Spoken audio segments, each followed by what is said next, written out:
Beleza, pessoal? Aqui é o professor Flávio falando. Vou fazer uma videoaula aqui sobre os conceitos básicos da cinemática. Lembrando que todo material que eu vou colocar aqui nessa videoaula não foi confeccionado por mim, foi pegado na internet. Então eu peguei e fiz um mix de várias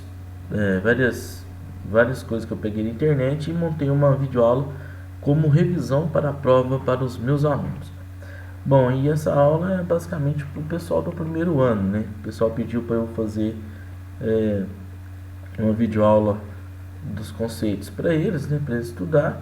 Então, eu vou fazer então. Então, vamos lá. Vamos começar. Bom, conteúdo é de física, todo mundo já sabe, e vou falar de alguns conceitos básicos da cinemática. Para começar, né, quais são as divisões pedagógicas da física? A física ela é dividida, ou ela foi dividida em ramos, né?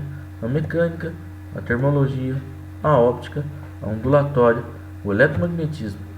A mecânica vai estudar os movimentos, a termologia, a temperatura e calor. A óptica vai estudar os fenômenos relacionados à luz. A ondulatória vai estudar os fenômenos relacionados a ondas e as oscilações. O eletromagnetismo vai estudar os fenômenos relacionados à eletricidade e ao magnetismo. A mecânica ela foi subdividida em 3 outras partes: a cinemática, a dinâmica e a estática.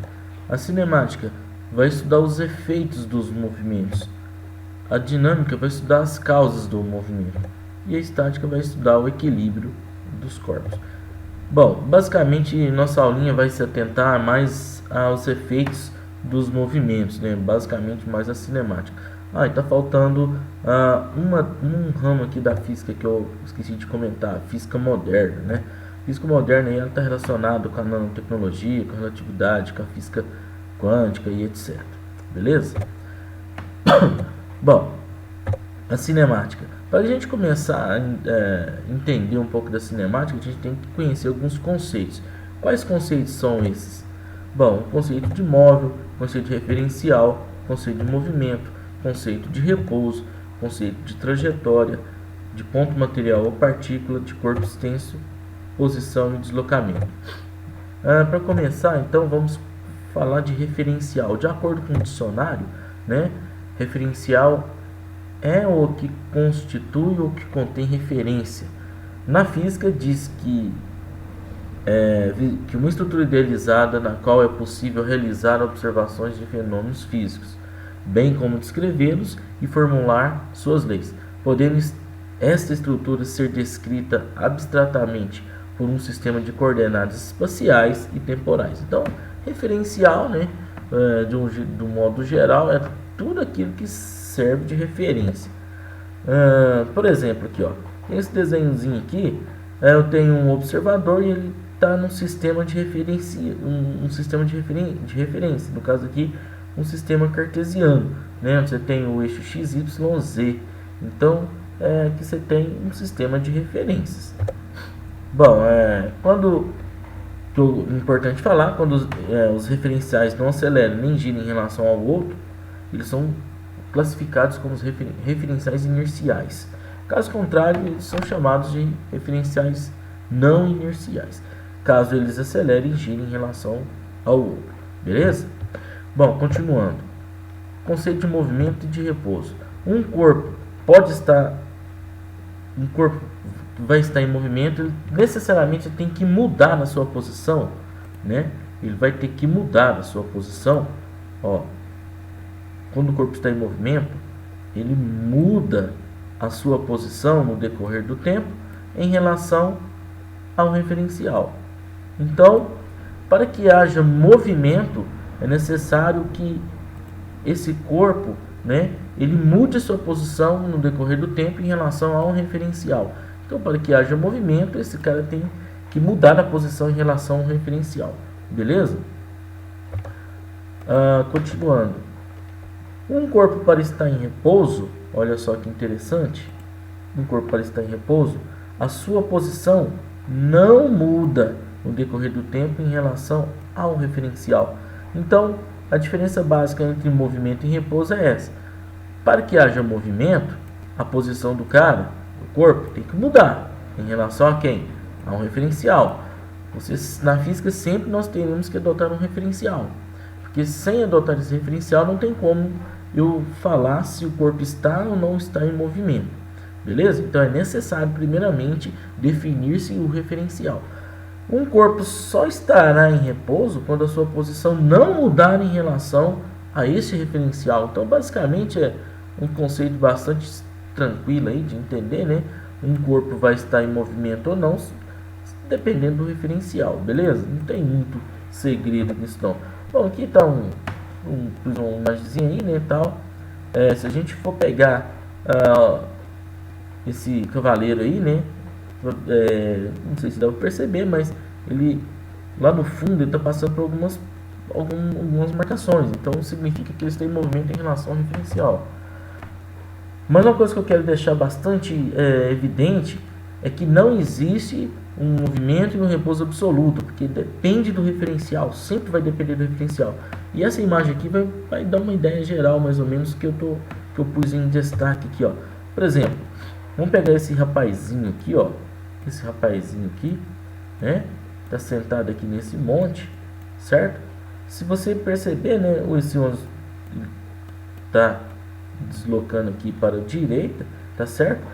Ele, em relação ao monte de terra aqui, ele está em repouso, tá certo? Mas se a gente for pegar uma pessoa lá dentro do ônibus, essa pessoa vai estar em movimento em relação a esse monte. Então por isso que o movimento e o repouso, né, ele é muito relativo. Então não existe movimento ou repouso absoluto, vai depender do referencial. É muito tranquilo. E outra coisa, uma coisa importante que eu quero dizer, o ônibus está em movimento em relação ao rapazinho aqui, mas o rapazinho também vai estar em movimento em relação ao ônibus, né?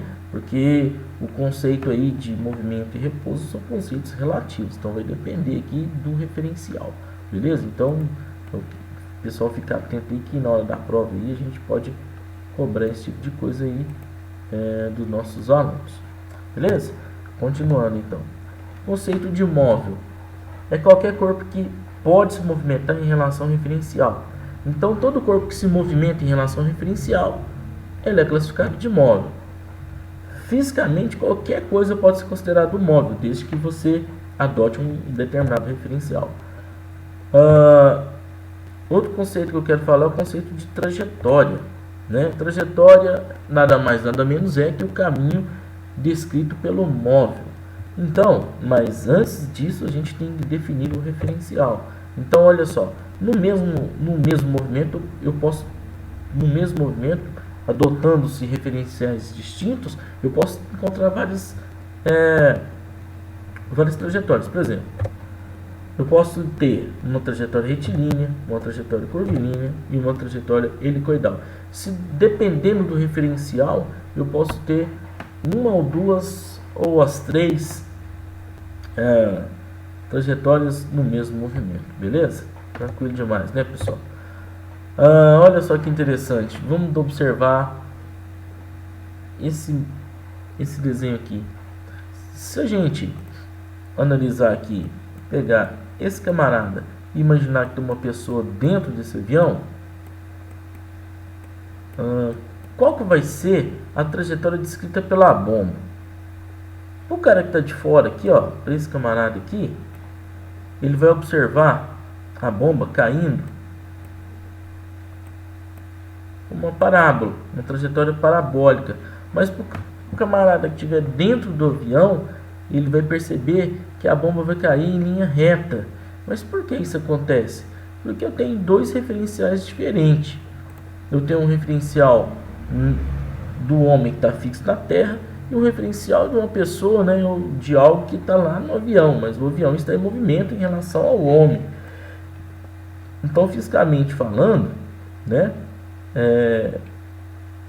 o que acontece aqui, basicamente? À medida que a bomba cai, o avião vai andando para frente, ou seja, ele desloca. Uma pessoa que estiver lá dentro do avião, quando ele olhar para baixo, ele vai ver a bomba cair sempre em linha reta. Em contrapartida, o cara que estiver parado lá no chão, ele vai ver a bomba cair como esse arte parado. Beleza? Então, isso vai acontecer devido a que os referenciais adotados. Questãozinha boa para pôr na prova, hein? Continuando, o conceito de ponto material ou partícula. Você pode encontrar como ponto material ou partícula. Quando um corpo vai ser considerado um ponto material? Todas as vezes que as suas dimensões forem desprezíveis. O que seriam as dimensões? Altura, largura, comprimento, massa, densidade. Tudo aquilo que refere-se às dimensões de um corpo. Se essas dimensões desse corpo forem desprezadas, ele pode ser considerado um ponto material.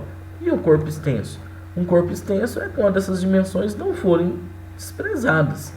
Ou seja, quando você tem um corpo e as dimensões desse corpo influenciam em algo em relação ao movimento desse cara, então ele é considerado um corpo extenso. Aqui tem uma figurazinha aqui que retrata bastante isso.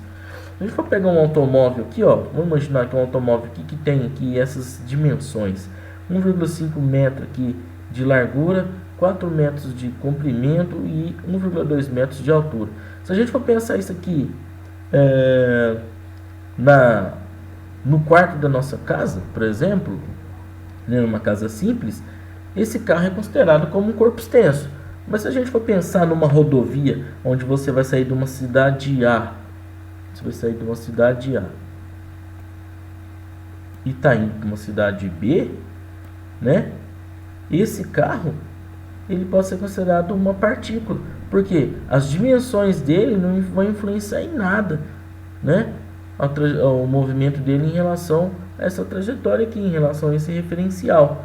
Então, se a gente for pensar que a distância entre a cidade A e a cidade B tem 20 km, você vê que só de extensão aqui, ó, é muito maior que as dimensões do carro. Então, o carro para a rodovia é considerado um corpo extenso, mas o carro para a sala da minha casa, por exemplo, é considerado Perdão, falei errado aqui.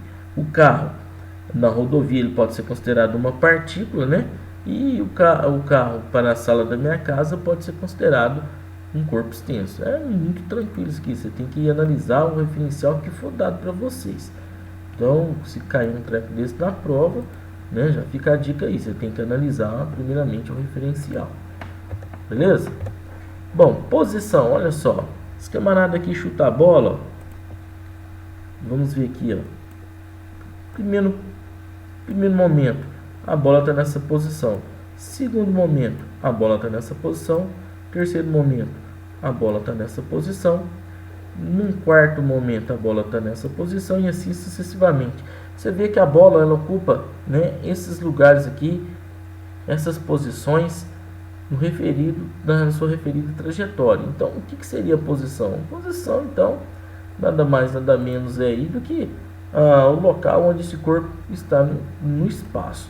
Tá certo? Tem uma diferença entre posição e espaço. Tem muitos livros aí, tem muita pessoa que confunde posição com espaço. Na verdade, posição é aquele local onde que a partícula se encontra.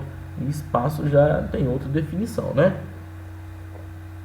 Continuando aí nossa aulinha.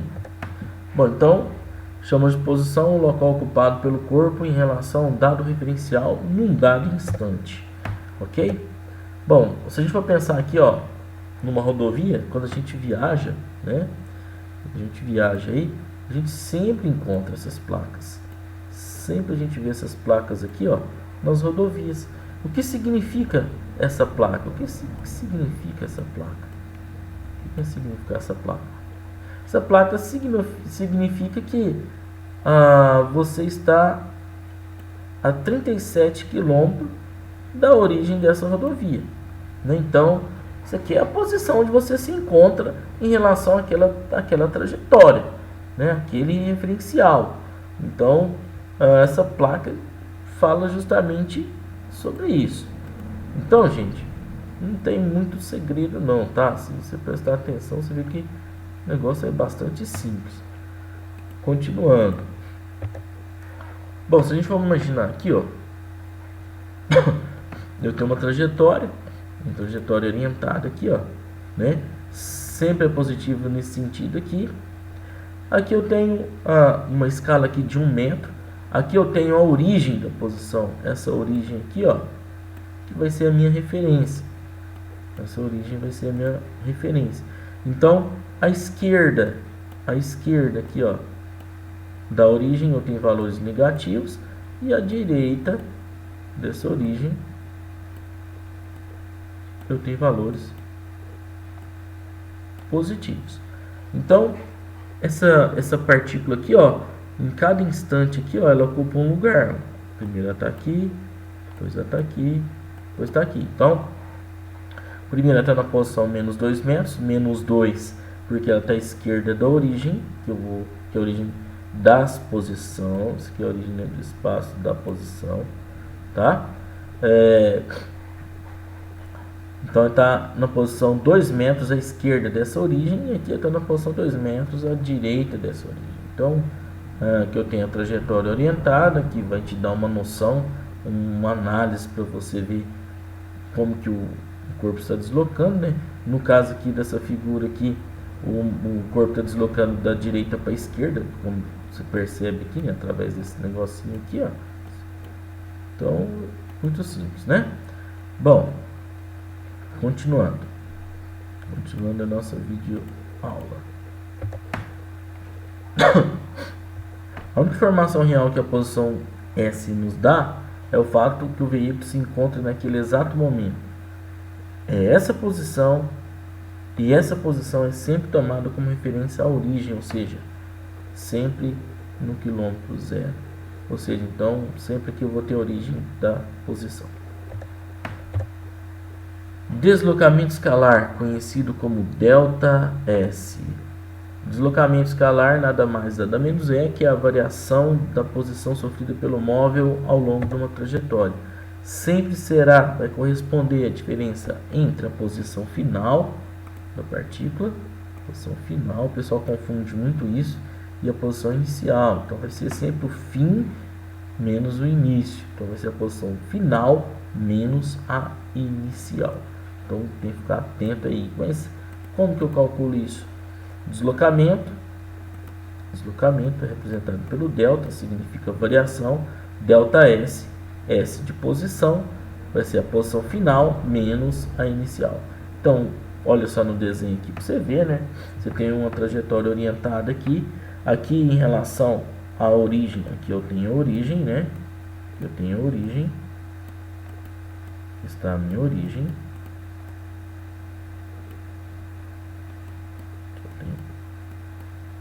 A origem. Eu estou com a origem. Então, quando o móvel está nesta posição aqui, ó, ele está na posição inicial S1. Quando ele passa para essa posição, né, ele está na posição S2. Então, a diferença entre esta posição e essa posição é o ΔS, que é o deslocamento escalar. Ok? Muito tranquilo, né? Falei isso em aula já também. Em aula. Só para relembrar que essas imagens que eu peguei aqui não são minhas, eu peguei na internet, tá? Então elas estão livres aí na internet. Eu só utilizei elas para reestruturar essa videoaula. Não tem nada meu aqui, só que eu peguei na internet. Observações importantes. No movimento, ele pode ser classificado de duas maneiras, como progressivo ou retrógrado, também conhecido como regressivo. No movimento progressivo, a partícula desloca a favor do eixo orientado. Então, no movimento progressivo, o cara está andando a favor, né? Está caminhando a favor do eixo orientado. Já no movimento retrógrado ou regressivo, ele caminha contra a orientação da trajetória. Olha só para você ver. Então, no movimento progressivo, ele caminha a favor, no movimento retrógrado, ele caminha contra ao sentido da trajetória orientada, beleza? Então, essa observação eu achei bastante interessante colocar, né? Então, eu posso classificar o movimento de uma partícula com relação à sua trajetória. Se ele caminha a favor, o movimento é progressivo, né? Se ele caminha a favor, certo? O movimento é progressivo. Se ele caminha contra, o movimento é retrógrado ou regressivo. A própria imagem aqui já demonstra isso, né, pessoal? Então, bastante tranquilo também, né? Vamos continuar aí a nossa videoaula. Vamos continuar. Outra coisa que eu quero falar, outro conceito importante é o conceito de velocidade escalar média. A velocidade escalar média nada mais, nada menos será do que a relação entre o deslocamento escalar e o tempo gasto na sua realização. Ou seja, matematicamente, o que nós teremos? Que a velocidade escalar nada mais, nada menos é do que a variação da posição, né? Que eu vou ter a variação da posição num certo tempo. O que significa isso? Que essa variação da posição vai ser a posição final menos a posição inicial, e esse intervalo de tempo vai ser o tempo final menos o tempo inicial. Se você olhar aqui para essa trajetória orientada aqui, ó, eu tenho aqui que nessa posição, que eu chamei de início, que é a posição inicial, o móvel passou por essa posição em um certo instante inicial.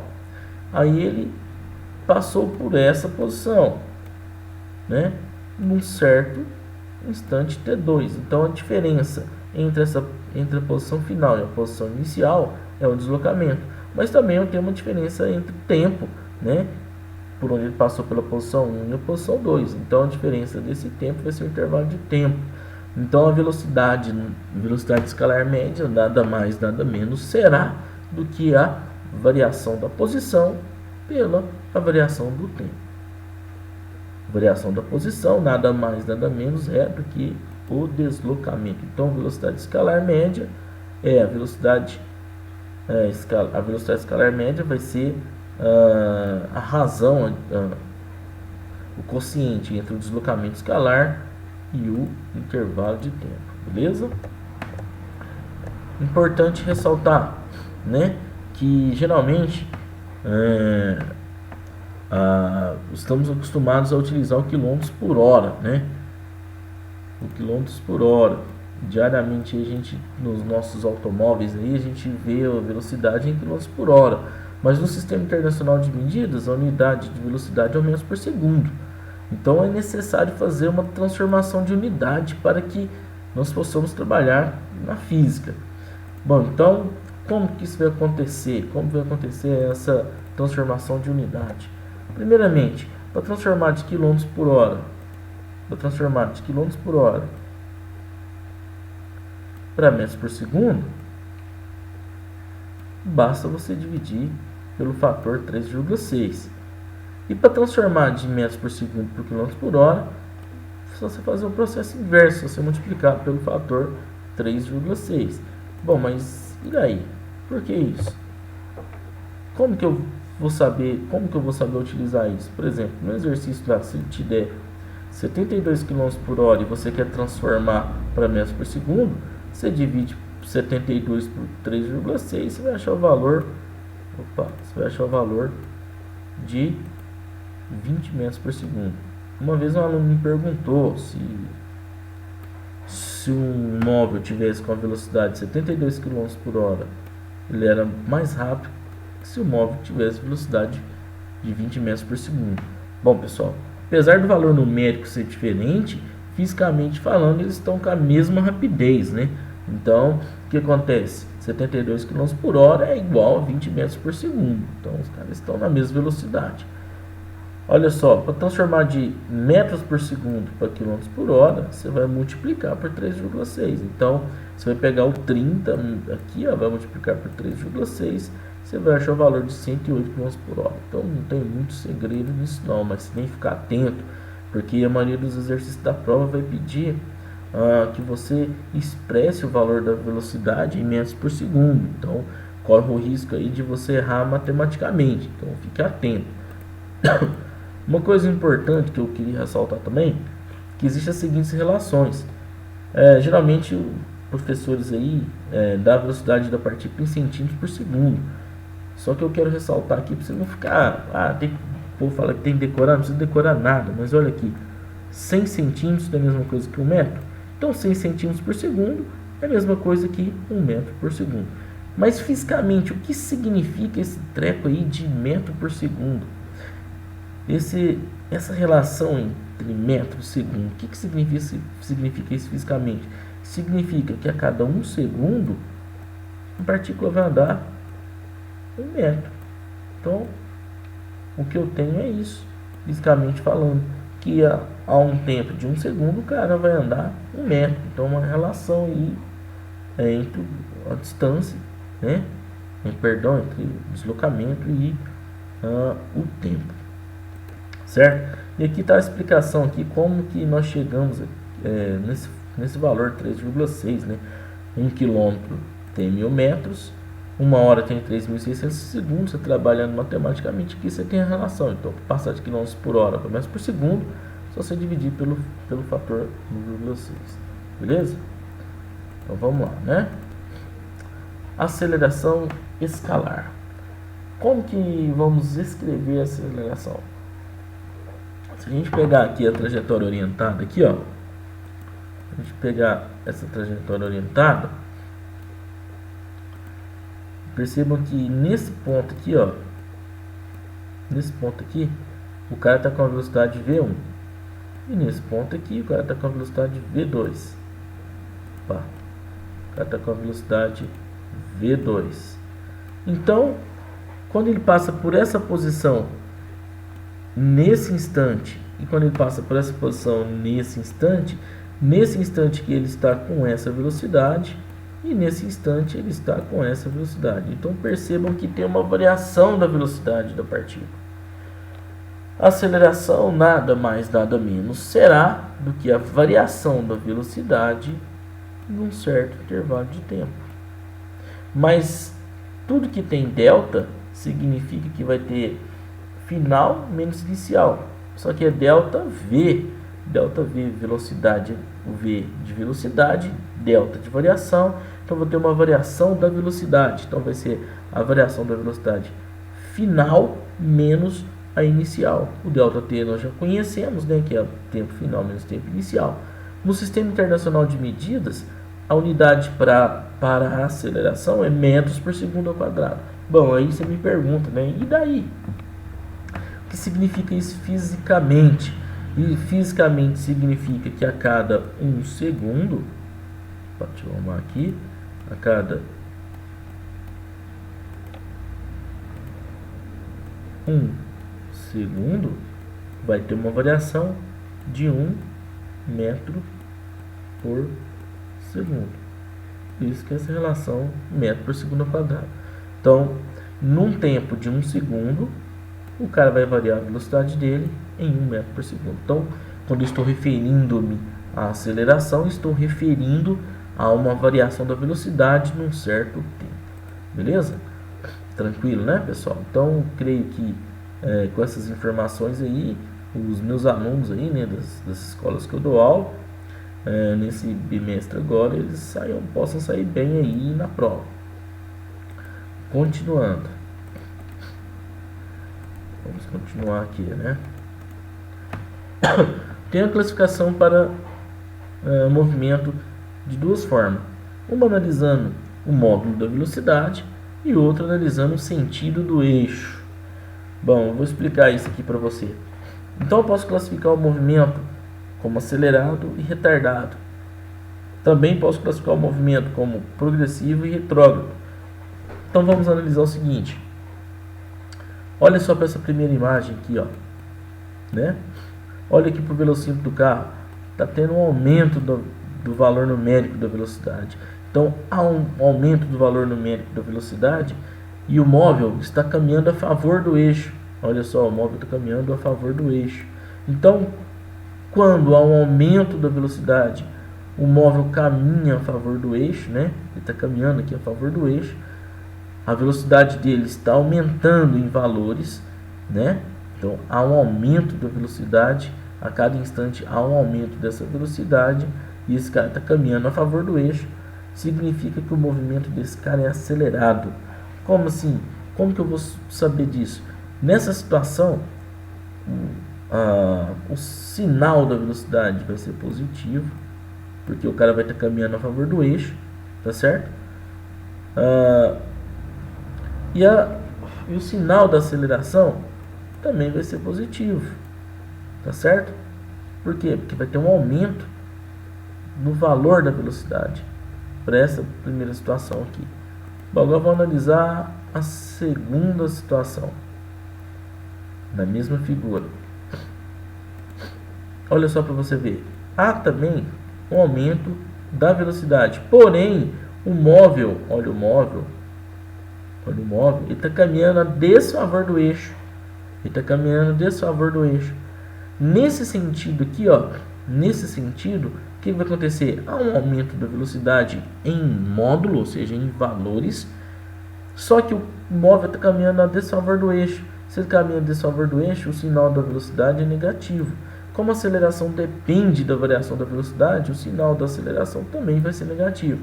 Porém, o movimento é acelerado, certo? O movimento será acelerado. Beleza? Alguma dúvida? Alguma dúvida, depois você me pergunta em sala de aula ou manda uma pergunta aí. O segundo caso que nós vamos ter, o movimento é dito retardado. Retardado significa que o valor numérico da velocidade da partícula vai diminuir conforme passa o tempo. Olha só para você ver nessa primeira situação aqui, ó. A primeira situação. O móvel está caminhando a favor do eixo, olha aqui para você ver, o móvel está caminhando a favor do eixo. A velocidade diminui conforme passa o tempo. Isso aqui, por exemplo, é quando o móvel ele freia, está freando. Se ele está freando, ele está reduzindo a velocidade, tá certo? Olha só, de 80 km por hora, ele está baixando para quase zero. Então houve uma diminuição no valor da velocidade. Então o movimento foi retardado. Nessa situação aqui, ó, o sinal da velocidade ele é positivo porque ele está caminhando a favor do eixo, certo? Mas o sinal da aceleração vai ser negativo. Por quê? Porque está havendo uma diminuição no valor da velocidade. Então, a velocidade aqui é positiva porque ele está caminhando a favor do eixo, tá certo? E a aceleração está sendo reduzida. Então, como a aceleração depende da variação da velocidade, se eu vou pegar aqui 80, ó, velocidade final 0. Vamos imaginar aqui que a velocidade final é 0, a velocidade inicial 0, 80, então vai ficar 0 menos 80. Então a variação da velocidade vai ser negativa. Então, como a aceleração depende da variação da velocidade, então a aceleração será negativa. Agora, na segunda situação aqui, ó, da mesma imagem, vamos analisar a segunda situação aqui da segunda imagem. O que nós teremos aqui? Nós teremos que também o valor numérico da velocidade diminui conforme passa o tempo. A velocidade inicial do cara que era 80 e foi para 0, por exemplo. Mas olha só aqui para você ver, o móvel está caminhando a desfavor do eixo. O móvel caminha a desfavor do eixo. Então o sinal da velocidade tem que ser negativo, beleza? Mas olha só para você ver aqui, se ele está caminhando a desfavor do eixo, né? Então a variação da velocidade tem que dar positiva. Como assim? Não estou entendendo. Vamos imaginar aqui, ó, que a velocidade inicial é 80 e a velocidade final é 0, certo? A velocidade inicial é 80 e a velocidade final é 0, por exemplo. Mas olha aqui para você ver, o movimento da partícula aqui é regressivo, certo? Então o que eu tenho que ficar atento? Eu tenho que ficar atento que a velocidade aqui, ó, né? O que vai ser a variação da velocidade? Velocidade final menos a velocidade inicial. Então a velocidade final é 0 menos a velocidade inicial, que de acordo com a figura aqui, né, tem que ser negativo. Então negativo vezes negativo vai dar positivo. Então, eu tenho que a aceleração aqui vai ter um valor positivo. Então, o que você tem que analisar é só isso, tá? Não vai ter muito segredo não. Então, o que está acontecendo aqui, ó? O móvel está freando também, porém a aceleração, né, no caso aqui, vai ser oposta ao movimento da partida. Beleza? Continuando então. Outra coisa que eu quero falar para vocês também é com relação às grandezas físicas. O que vem a ser uma grandeza física? O que vem a ser uma grandeza física? O que é uma grandeza física? Uma grandeza física é tudo aquilo que pode ser medido, né? Medir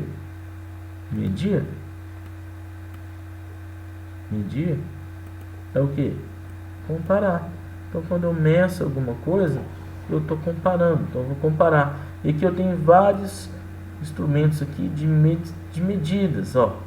Tenho régua. Se eu quiser medir, por exemplo, o tamanho do meu caderno, eu posso usar a régua. Aqui eu tenho uma balança, que eu posso fazer um comparativo entre as massas desses corpos aqui. Então, quando eu faço quando eu comparo, né, uma coisa com outra, eu estou fazendo uma medida. Então, se eu meço, tá certo? Eu vou trabalhar com alguma grandeza física. Tranquilo? Então, não existe só esses instrumentos de medida aqui não. Aqui eu pus só como exemplo aqui para vocês poderem entender, né, o que seria uma grandeza física. Então, aqui eu pus a balança, na verdade eu não, né? Eu peguei essas imagens da internet. Então aqui tem balança, tem régua, posso ter relógio, cronômetro e várias outras coisas, né? Bom, então as grandezas,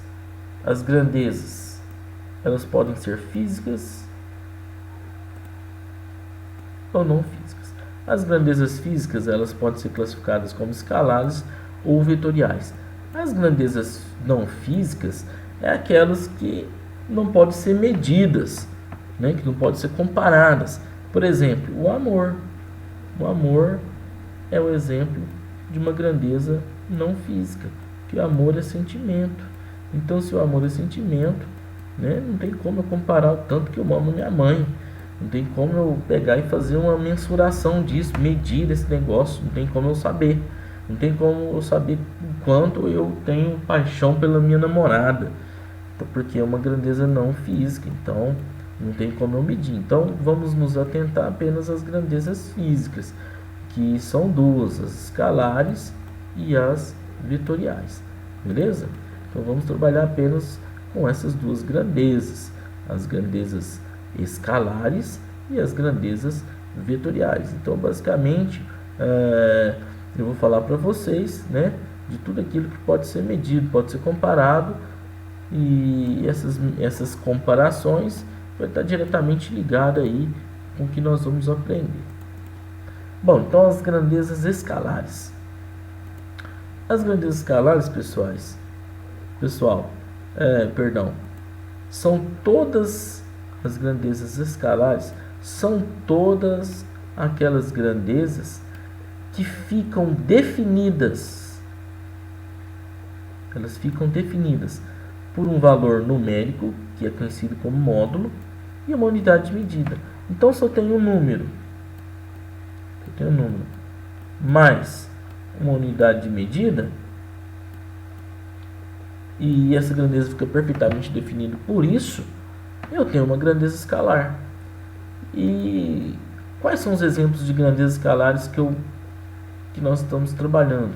Bom, eu tenho a massa, eu tenho o tempo, eu tenho a energia, que vamos falar mais para frente, tenho o trabalho, também vou falar mais para frente, tem temperatura, tem volume, tem área, tem densidade. Toda grandeza que fica perfeitamente definida apenas por um valor numérico e uma unidade de medida é uma grandeza escalar, né? E na física nós temos um monte aí de grandezas escalares. Já as grandezas vetoriais, para elas ficarem perfeitamente definidas, além do valor numérico, que é o conhecido como módulo, elas necessitam de uma direção e de um sentido, tá? E ela sempre vai ser representada por um vetor. uma grandeza vetorial vai ser sempre representada por um vetor, que eu vou falar mais para frente um pouco. Esse vetor nada mais, nada menos é que um segmento de reta orientado, né? Toda grandeza vetorial vai ser representada por esse vetor, por um vetor, perdão. Continuando. Bom, então, direção aqui nós vamos trabalhar, tem a direção vertical, direção horizontal, diagonal, tá certo? Então, vou trabalhar com essas 3 direções. O pessoal confunde muito direção com sentido, né? Direção aqui, se a gente for pegar o plano que você está vendo aí, onde está escrito na tela do computador, você vai ter vertical, horizontal e diagonal. Mas pode ser norte, sul, leste, oeste, né? Aquela rosa dos ventos lá, ela, na verdade, ela te dá as direções, né? Então, você tem direções. Então, vertical, horizontal, diagonal. O sentido. O sentido é diferente de direção, tá? Direção é uma coisa e o sentido é outra. Então, vamos lá. Direção aqui, se a gente for pegar sentido. Se a gente for pegar o sentido aqui com relação a uma direção, no caso, uma direção vertical, na vertical eu tenho sentido para cima e para baixo, certo? Então, esse sentido aqui, ó, ele está diretamente ligado à direção vertical. Então, na direção vertical,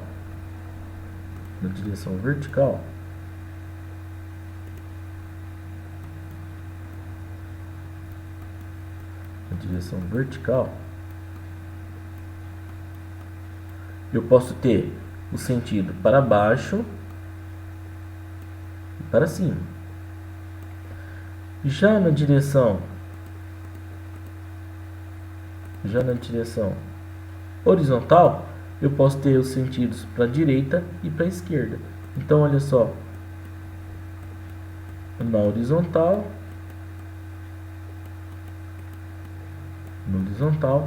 que eu tenho direção, né? Então, aqui é direção, tem 2 direções, aqui no caso, vertical e horizontal. Na vertical eu tenho sentidos para cima e para baixo. Na direção horizontal eu tenho sentido para a direita e para a esquerda. Então nós vamos trabalhar com esses sentidos e com essas direções. Então, direção vertical e horizontal e sentido para cima e para baixo. Beleza? Não tem muito segredo não, gente. Aqui é só coisa simples, só prestar atenção. Não tem muito o que ficar falando disso aqui não. Beleza? Então, estou apagando aqui e já vou passar para a próxima tela. Bom, aqui eu vou apresentar para vocês o tal do vetor. O vetor, os vetores, né, no caso, são segmentos de retas orientados. Esses segmentos de retas orientados, eles devem possuir um módulo. Você vai possuir um módulo, né, que também é conhecido como intensidade, uma direção e um sentido. O que eu quero destacar é que todas as vezes que nós estivermos trabalhando com vetores, esses vetores poderão se trazer, né? Pode estar escrito com letras. Só que essas letras elas terão uma seta em cima. Isso aqui é uma nomenclatura vetorial. Então aqui na verdade eu não tenho a letra V. Eu tenho o vetor V. Então toda vez que eu estou vendo isso aqui, ó, toda vez que numa prova, sei lá, exercício, eu deparar com um negócio desse, eu tenho um vetor. Então aqui eu tenho um vetor, tá? Não tem a letra V, tem um vetor. E esse vetor ele pode ser escrito com a letra maiúscula ou minúscula, tanto faz. O que eu quero ressaltar aqui para vocês é o seguinte. A direção de um vetor é sempre dada pela reta suporte. Então essa reta aqui, ó, vai me dar a direção do vetor, tá? Essa reta aqui, ó, vai me dar a direção. E o sentido é dado pela extremidade desse segmento. Então aqui eu tenho sentido e essa reta suporte vai me dar a direção. Então sempre um vetor vai ter uma origem e uma extremidade, certo? Entre a origem e a extremidade eu tenho uma reta suporte, e essa reta suporte vai me dar a direção, e o sentido é dado pela a extremidade, que é a pontinha dessa setinha aqui, tá? Não gosto de falar seta não, mas para você poder entender, beleza? Então aqui eu tenho aqui, ó, visualmente um vetor. O vetor é um segmento de reta orientado, ele tem que ter módulo, direção e sentido. Ele tem uma origem e uma extremidade. Representar, ele é classificado, tem uma denominação vetorial com qualquer letra do alfabeto, maiúscula, minúscula, mas tem que ter uma setinha em cima, beleza? Como que eu vou representar graficamente um vetor? Olha só, vamos pegar aqui dois pontos, ponto A e ponto B. Cada espaço desse aqui, ó, eu tenho uma unidade. Então aqui eu tenho o vetor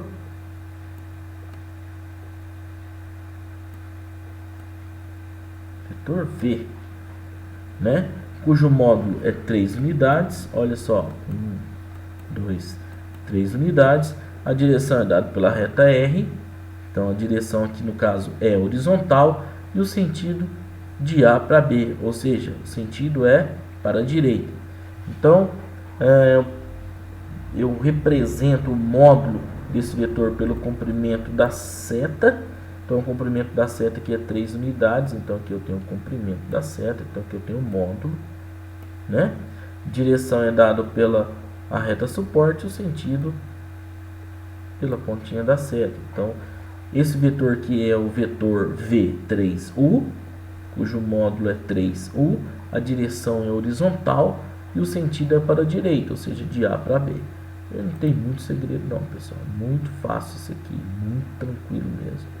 Certo? Bom, e eu vou trabalhar com vocês com adição vetorial, né? Eu vou somar dois ou mais vetores. Eu posso utilizar o método gráfico ou o método analítico. O método gráfico, vamos tá vendo aqui que nós temos 4 vetores: vetor A, vetor B aqui está um pouquinho claro, né? Está de rosa aqui, vetor C e vetor D. Olha para vocês verem.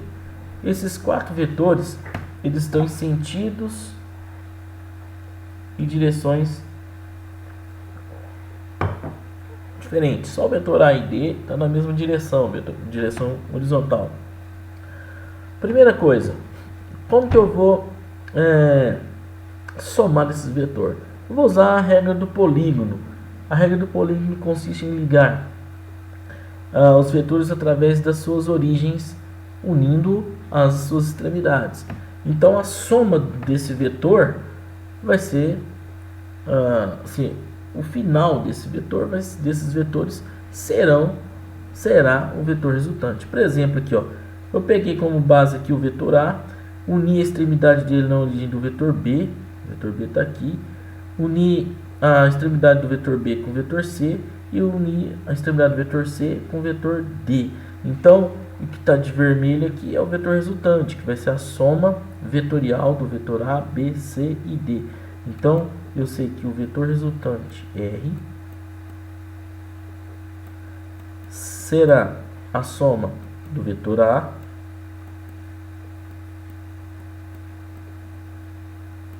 mais vetor B mais vetor C mais vetor D. Então, quando eu tenho a soma vetorial, o vetor soma, eu tenho isso. Então vai ser a soma de todos os vetores, beleza?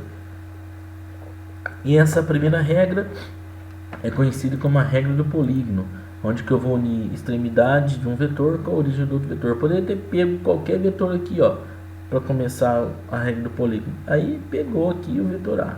Lembrando que essa imagem não fui eu que fiz, eu peguei na internet, eu só peguei e aliei essas imagens para a minha videoaula, tá certo? Eu não preparei nenhuma dessas imagens, as imagens foram todas pegas na internet. Se você digitar algo sobre vetores aí no Google, vai sair uma porrada de página que fala sobre vetores. Então eu fui lá, peguei uns três materiais lá que estavam disponíveis na internet e montei essa videoaula, que não tem nada meu aqui não, beleza? Só para relembrar. Bom, tem um método gráfico, que é o segundo método que eu vou utilizar, que é a regra do paralelogramo. Para somar dois vetores, o que eu vou fazer? Eu vou uni-los pela origem. Olha só para vocês verem. Aqui eu tenho o vetor A e o vetor B. Vetor A e tem o vetor B. Eu vou pegar a origem do vetor A e vou unir com a origem do vetor B. Certo? Unir a origem do vetor A com o vetor B. Eu vou traçar linhas paralelas ao vetor B e linhas paralelas ao vetor A. Da união da origem desses dois vetores até aonde essas linhas imaginárias se interceptam, eu vou traçar uma reta.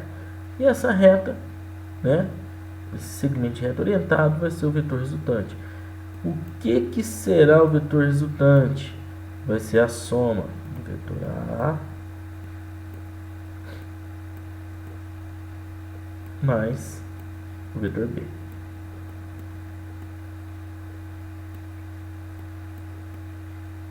Então, o vetor resultante sempre vai ser isso: a soma vetorial do vetor A e do vetor B. Pessoal, a minha letra está ficando meio esquisita aqui, porque eu estou trabalhando com mouse. Creio que até a próxima videoaula aí eu já tenho adquirido uma caneta mouse. Já estou vendo aqui na internet, foi até sugestão de um colega aí que deu essa ideia aqui no canal, né? No canal aqui do professor Flávio Martins.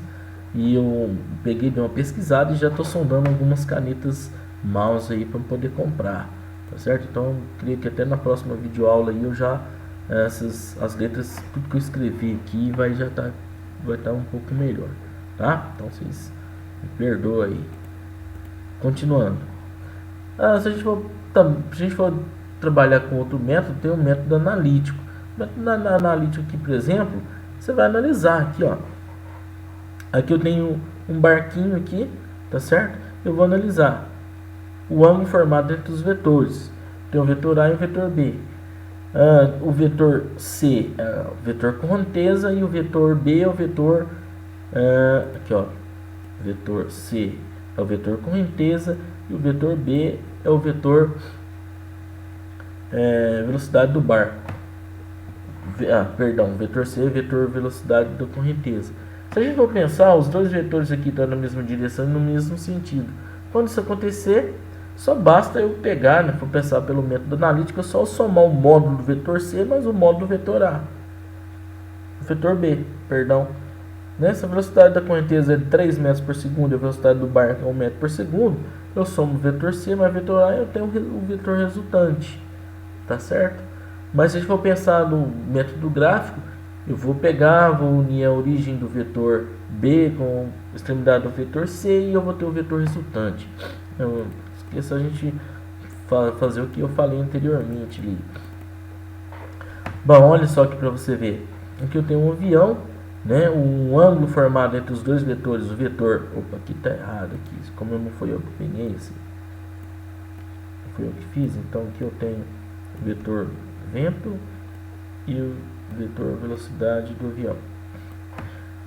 Se a gente for analisar aqui, ó, olha aqui para o vetor velocidade do avião, ele é maior do que a velocidade do vento. Então, nessa situação, tenho dois vetores na mesma direção, porém em sentidos opostos. Quando isso acontecer, para que eu possa conhecer o vetor velocidade resultante, eu subtraio o vetor de maior intensidade do vetor de menor intensidade. Então aqui, ó, tem isso aqui, que vai ser o valor do vetor resultante. tá certo? Esse método aqui é um método mais direto, né?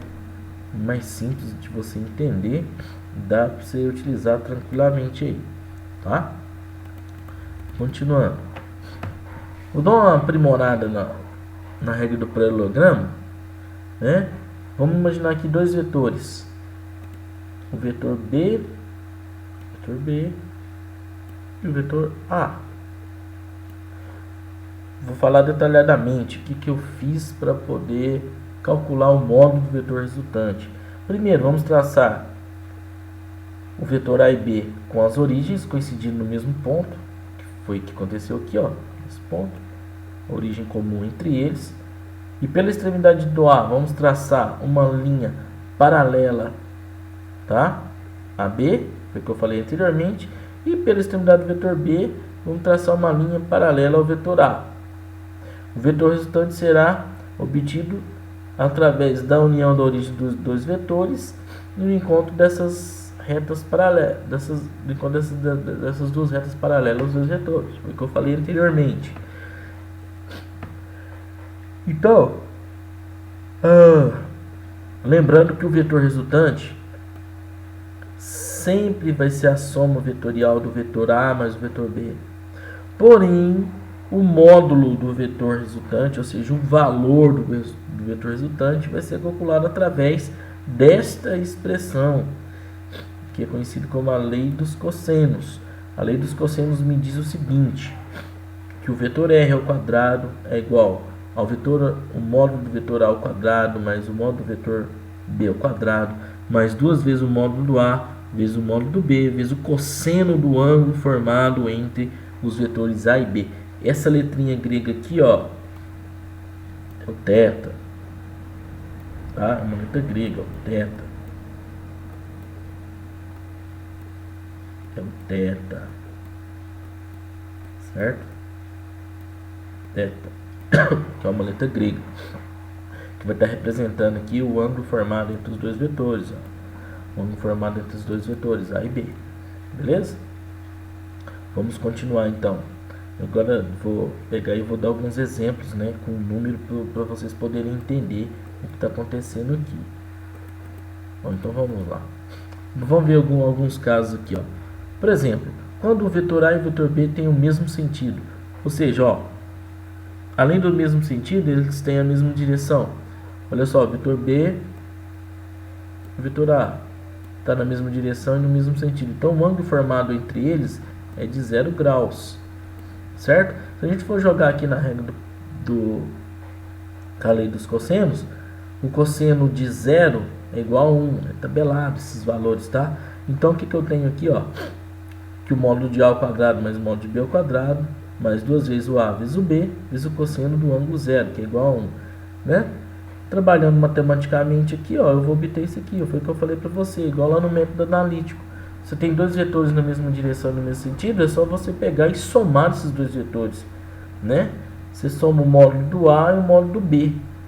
Você vai ter um valor que vai ser o vetor resultante. É muito tranquilo. Então você pode resolver esse problemas com vetores dessas três maneiras, tá certo? Bom, olha só, e quando os vetores A e B têm sentidos opostos, ou seja, eles estão na mesma direção, olha para o vetor B e olha para o vetor A. E tem a mesma direção, porém tem sentidos opostos. E o ângulo formado entre eles é de 180 graus. O cosseno do ângulo de 180 graus é menos 1. Então, se eu tenho o módulo do B e o módulo do A, jogo na lei dos cossenos. Foi igual eu falei para você lá no método analítico, é só você pegar o vetor de maior intensidade, ou seja, o vetor de maior módulo. Aqui dá para perceber de cara aqui que o vetor de maior intensidade aqui nesse caso é o vetor A, né? Então o vetor A aqui tem o maior módulo, então eu vou pegar o módulo do vetor A e subtrair do módulo do vetor B. Então aqui você tem o módulo do vetor resultante, muito tranquilo, mas muito tranquilo mesmo, certo? Continuando aqui nossa videoaulazinha. E quando esses vetores são ortogonais? Quando você vê essa palavra aqui, ó, ortogonais, tá? Significa que o ângulo formado entre os vetores é de 90 graus. Não tem segredo. Quando os vetores são ortogonais, né? Significa que o ângulo entre eles é de 90 graus. Olha só aqui, eu vou usar a regra do paralelogramo. Aqui o vetor B e o vetor A, eles têm direções e sentidos diferentes, mas o ângulo formado entre eles, ó, é um ângulo reto de 90 graus. Traço uma linha paralela ao vetor A e uma linha paralela ao vetor B. Da união, no encontro da união dessas duas retas paralelas, eu tenho o vetor resultante. O cosseno de 90 graus é igual a zero. Então, para essa situação, eu posso utilizar Pitágoras. Olha aqui para você ver, para você achar o módulo do vetor resultante, né? Posso usar Pitágoras. Por quê? Se o cosseno de 90 aqui é igual a zero, a multiplicação de zero vezes todo esse módulo aqui também é zero. Então, eu terei só o módulo de A ao quadrado mais o módulo de B ao quadrado. Então, eu posso usar direto o teorema de Pitágoras. Bom, muito sossegados aqui, pessoal. Não tem como você na prova errar de maneira alguma, tá certo? Vamos continuar a nossa videoaula aqui, tá? Bom, agora vamos pôr alguns exercícios resolvidos para vocês poderem entender. Olha só. São dados dois vetores, A e B. Como vou obter o vetor resultante? A mais B nos casos abaixo.